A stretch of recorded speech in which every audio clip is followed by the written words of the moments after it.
Hey guys, it's Easy Does It. Today, I'm going to share with you how to overclock your GPU or your video card. I'm not a pro overclocker, but I do have about 30 to 60 hours of experience with my new setup. So let's talk about overclocking. It's important that I make the distinction between gaming overclocking, which is a stable GPU overclock, versus a benchmark overclocking, which is a specific use overclock.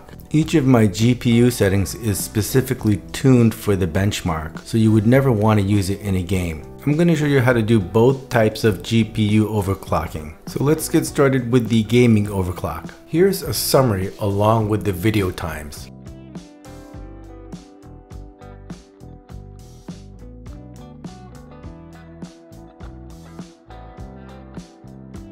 For system optimization, your BIOS should be updated, your chipset should be updated by either AMD or Intel.com, your GPU should be updated by either AMD or Nvidia.com, your RAM should have the XMP enabled, and you should have the latest version of Windows.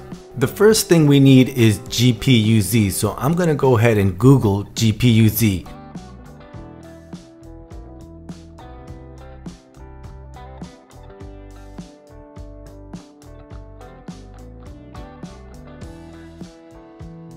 Now that we've finished downloading GPU-Z and have installed it, let's open it up.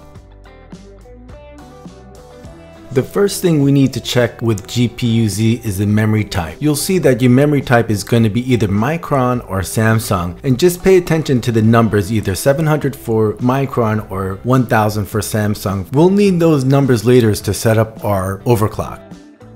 Now let's look at the default clock, the default memory, and the default boost. Also, there's the overclock clock, the overclock memory, and the overclock boost. Those values will change during the overclock. GPU-Z is a great tool to monitor these stats during your overclock. I'm going to Google MSI Afterburner. With the Afterburner, we can easily set up an automatic overclock. I've gone directly to the MSI Afterburner homepage. Now I'm going to scroll down to the bottom to download the app.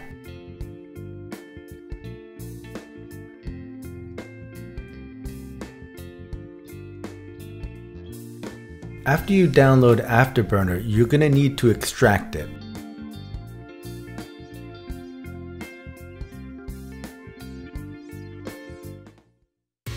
Alright, so we can finally install MSI Afterburner. Leave the checkbox for Rivatuner checked. Click Install.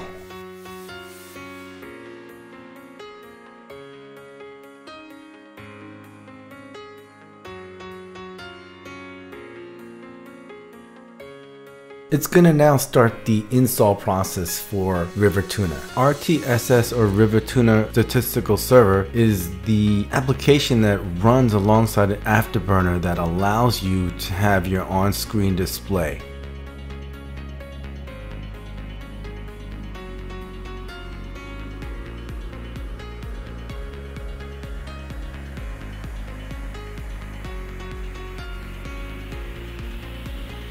I've unchecked the README, but that's up to you if you want to read it. Let's launch MSI Afterburner. I'm just going to clean up my desktop here so you can see the Afterburner screen a little bit better. Let's start setting up the user interface. To do that, click the Settings button.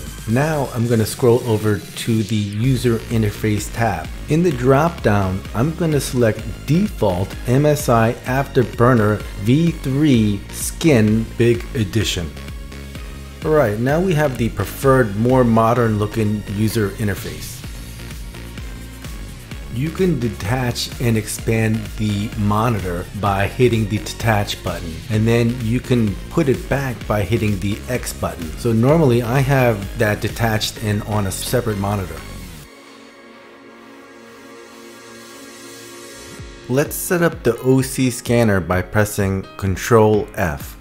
The OC Scanner voltage and temperature curve window will now open. I'm just going to move the windows around a little bit so you can see it better. I'm going to click OC Scanner at the very top right of the graph. The MSI Overclocking Scanner window will pop up. I'm now going to click the scan button. It takes about 20 minutes. I'm going to speed up the video so it doesn't take all of that time. This is the auto overclock where Afterburner determines the best GPU setting for your overclock. If you want a more aggressive GPU overclock, continue watching to the benchmark overclocking section of my video. The scanner has stopped scanning, and if you look carefully, there's a line that says scan succeeded, average overclock is 80 MHz. Pay attention to your average overclock. We'll use this number later. You can also see that the overclock curve has been exported to your MSI Afterburner. I'm now going to press apply and apply the settings. Next, I'm going to save the auto OC to the first profile. Now we need to change the memory clock on the auto overclock. So if you remember, we used GPU-Z to find out what kind of memory we had. So if you have Micron, plug in 700. For Samsung, you're going to use 1000. I'm going to change my memory clock and again save it to profile 1. You might have to lower the memory speed. Now I'm going to show you how to test your overclock settings. This should take about 10 to 20 minutes. Again, I'm going to speed up the video. Your auto overclock should score about 90%, so you don't necessarily have to do this step, but I thought it was important that you know how to do it. I'm now going to show you how to make a manual overclock using the results from your auto overclock. So basically, we're going to take my 80 and plug that into the core clock. Make sure you press enter for it to record your number. I'm going to leave 700 as my memory speed, and now I'm going to save this as my second profile. So now profile 1 is the auto overclock on a curve, and profile 2 is my manual overclock at the same megahertz but not on a curve. When I test the manual overclock, you're going to see it scores a 90% just like the auto overclock. You should now have 2 stable overclock profiles in MSI Afterburner. If you look closely, I'm going to press the button to apply the overclock on startup. You can move the graph up or down by clicking into the core clock slider. In addition, you can use the left or right arrow to move it up and down as well. The lighter line represents your stock GPU setting. Once you apply your settings, you can actually close MSI Afterburner. Apply on startup will make it run continuously every time you start the PC.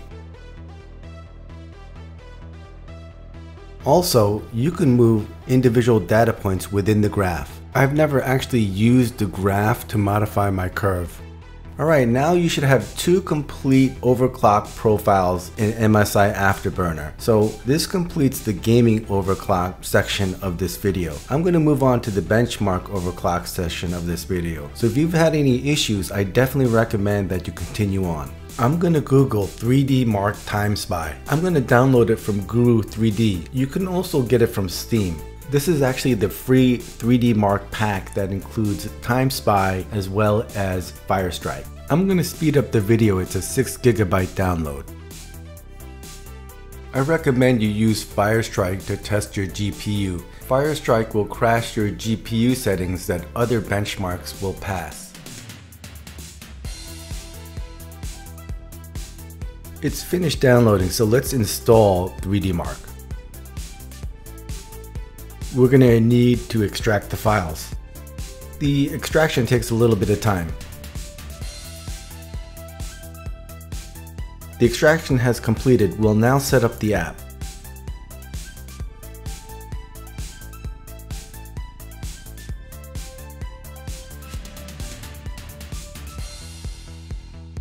I've sped up the video because the install takes a little bit of time.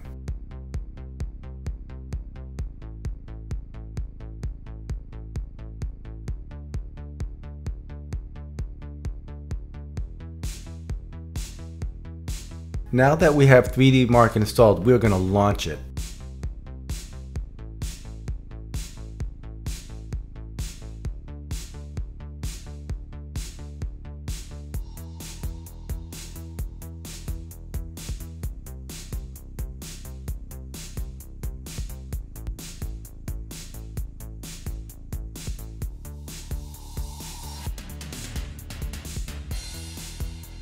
you'll see that Time Spy is the feature benchmark. Now if I go further down and click the benchmark button, you'll see that Firestrike should already be installed.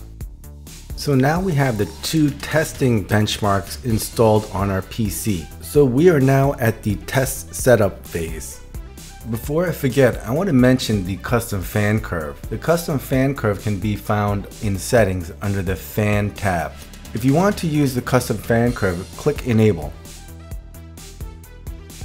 Using a custom fan curve could potentially help you get a little bit higher core clock. You should also understand that your GPU will probably run louder due to this change.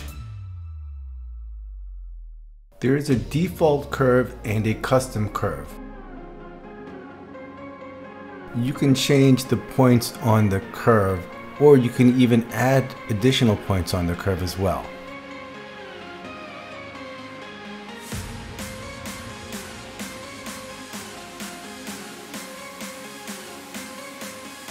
We're going to need GPU-Z, MSI Afterburner, and Firestrike. And our initial test setup, we're going to really test the core clock. And for that, we're going to leave the core voltage at 0, power limit at 100%. The core clock will try 10 megahertz over the manual overclock we set up in the gaming benchmark. And the memory clock, we're going to leave that the same way we have it in the gaming benchmark. And same with the fan speed, we're going to leave that default. So in my case, I would try 90 for the core clock and keep the memory at 700. For core clock testing, we'll increase the core clock by 10 megahertz and we'll benchmark it on Firefox and see if it doesn't crash. Once you get to a crash point, I would increase the power limit to the max and then try different power levels until I could get it to not crash on Firefox. You may need to decrease the core clock. You can also increase the core voltage or customize the fan to get a few more core clocks out of your GPU. I would try an initial core voltage of 25% and I would try both below and above that value. I definitely recommend getting the core clock stable in benchmark, and then you can go on to test the memory by increasing it by 50 megahertz until it starts artifacting, and then you want to back it down. MSI Afterburner only has 5 profiles, so I'm going to show you a little trick to add as many profiles as you want and how to swap them out. You'll notice a highlighted line in the MSI Overclocking scanner. Open File Explorer and navigate to your local disk. Go to Program Files x86, then look for the MSI Afterburner folder. Inside of that folder, you'll see the Profiles folder, and in that folder, you'll see that exact file name. Many times, I'll just cut and paste one profile into MSI Afterburner. You can see Profile 1, Profile 2, Profile 3, Profile 4, and Profile 5. You can see I have 4 different copies of my profile file. So in each one I have different profiles that I've saved before, so I just renamed them and then save them back into the MSI profile folder. This is a really convenient way to add more profiles to your MSI Afterburner. You just got to remember that it's in program files, so you'll need to save the file and you need to have admin access. Just like in auto overclocking, you can use GPU-Z to check on your overclock values. You can also use GPU-Z to see how your memory is overclocking. You'll see I'll change the memory values and how it impacts the actual values.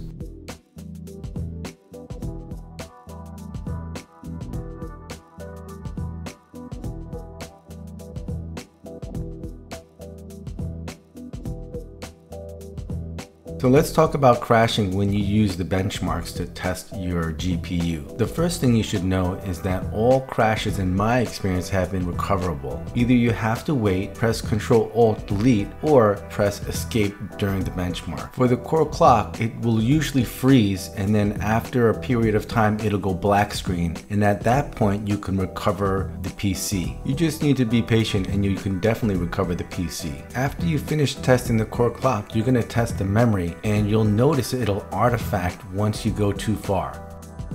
Here are some core clock crash examples.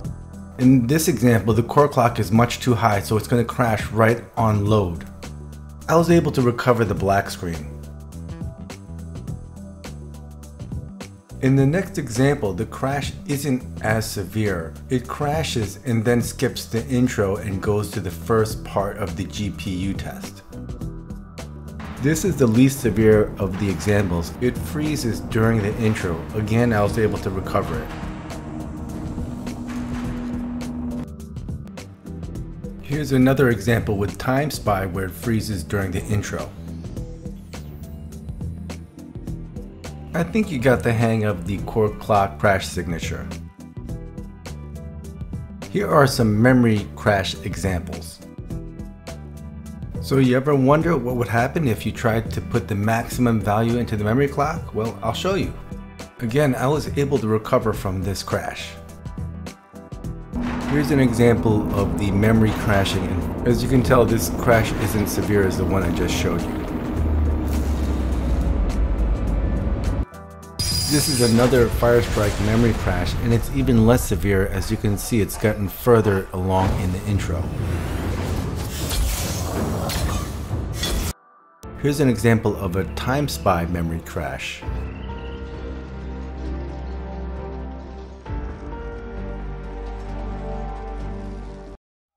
Here is Time Spy again. Notice that the memory is causing artifacts.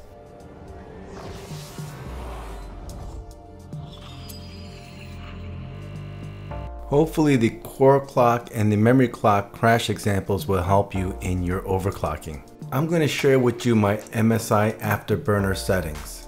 Auto overclock settings.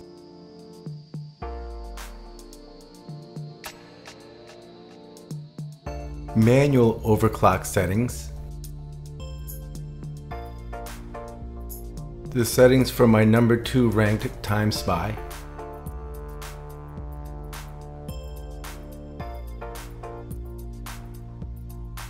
And the settings for my number 1 ranked Firestrike.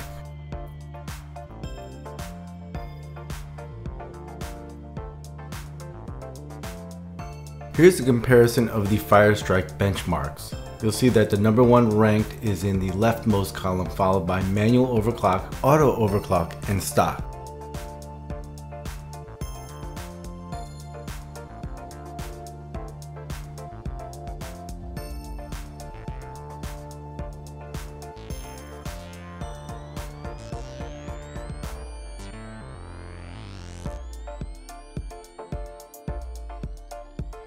Here's a comparison of my Time Spy benchmarks. You'll notice that my number 2 ranked Time Spy result is all the way on the left.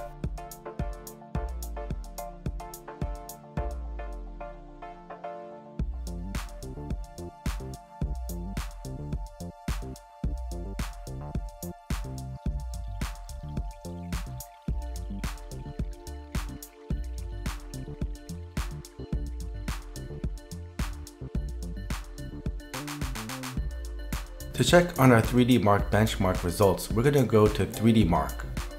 Click on New Beta Search.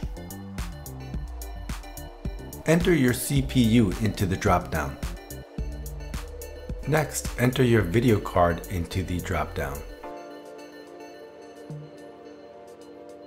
And finally, select your benchmark. The initial results will be the Score Explorer. These are just the top scores in numerical order. Change it to leaderboard and you'll see it by individual user rank. Someone recently beat my Firestrike score, so I'll be trying to take that crown back. Here's a comparison of the Superposition 1080p Extreme. I've included all of the overclock settings.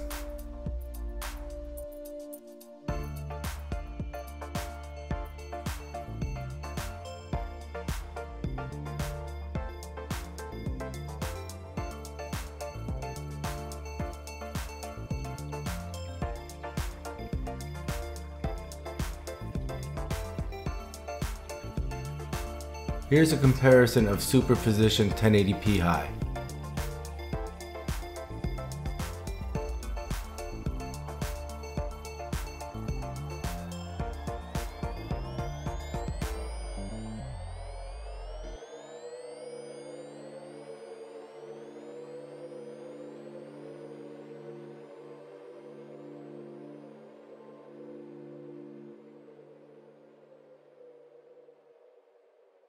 Here's a comparison of Heaven 1080p high.